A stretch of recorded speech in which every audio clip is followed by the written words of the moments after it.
fantatra dia fantatra mihitsy ny fisian'ny drone ary lalàna mifehin'ny drone io a tsy voandroany izy io a ary koa tsy eto Madagasikara irery fa manerana zao tontolo izao.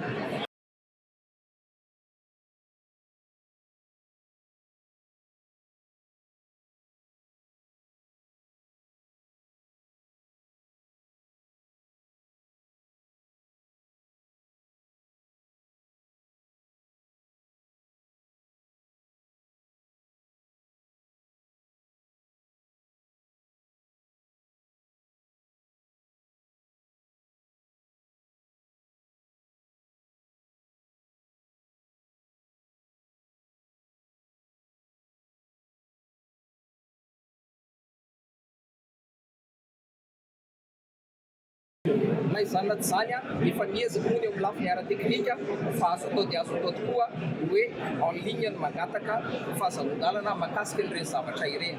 Eto izany a tsy misy finiavana mihitsy hoe anankirotana na anakatsakana fa fangatahana fotsiny ihany hoe atao isika mba hanaraka ny fenitra sy ny lalàna.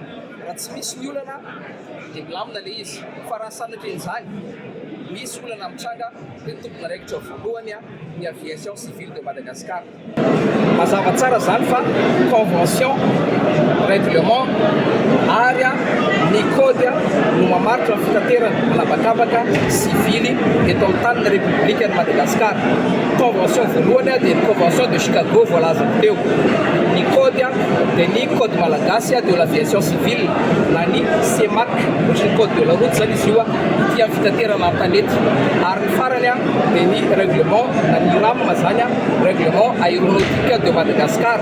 Ireo no mamaritra ny resaka drone ary ihany koa ny resaka sekoly fifanana amin'ny aéronautique ary ny météorologie eto amin'ny taniny République de Madagascar. Ny anjara ndraiky ny ACM dia mampiatra ny convention, mampiatra ny code ary mampiatra ny règlement fa tsy afaka voana ny ao anatin'izay.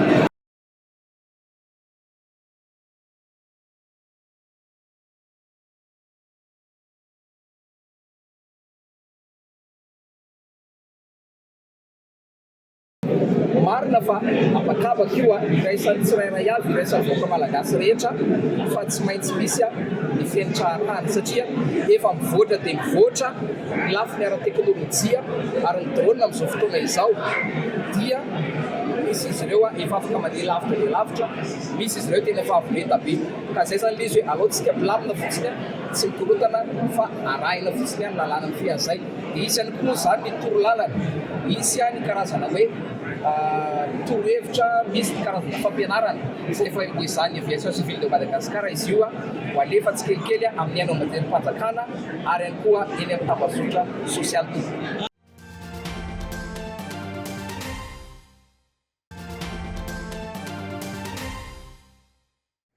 Androany ny association Mizara dia anatanteraka fankalazana ny andro iraisam-pirenena ho an'ny boky.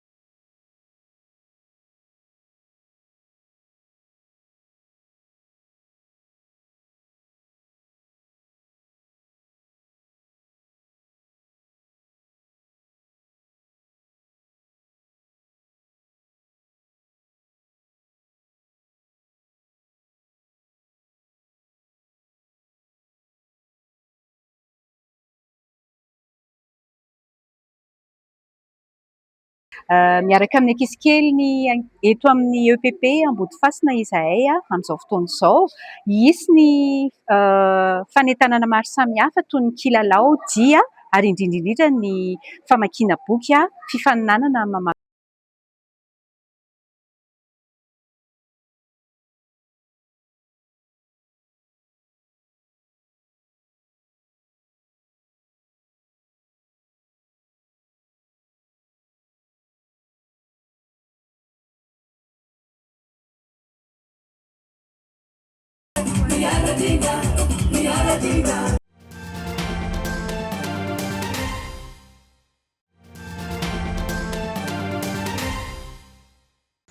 nomeko ny daty faran'izay akaiky indrindra dia tamin'ny volana novambra taona 2020 sy 4 arivo nanao ny festival fanorona nanao ny dinika famarena kasana.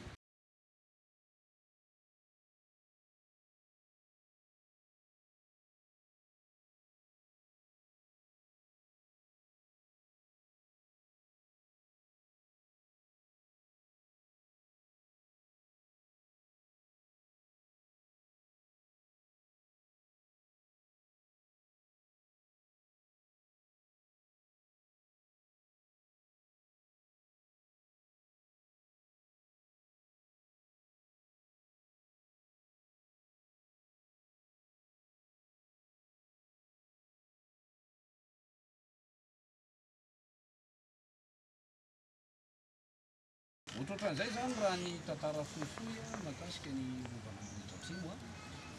Nampiantso foana izay ny ray aman-dreny sy ny taranaka rehetra, Andriamatoa Minisitra.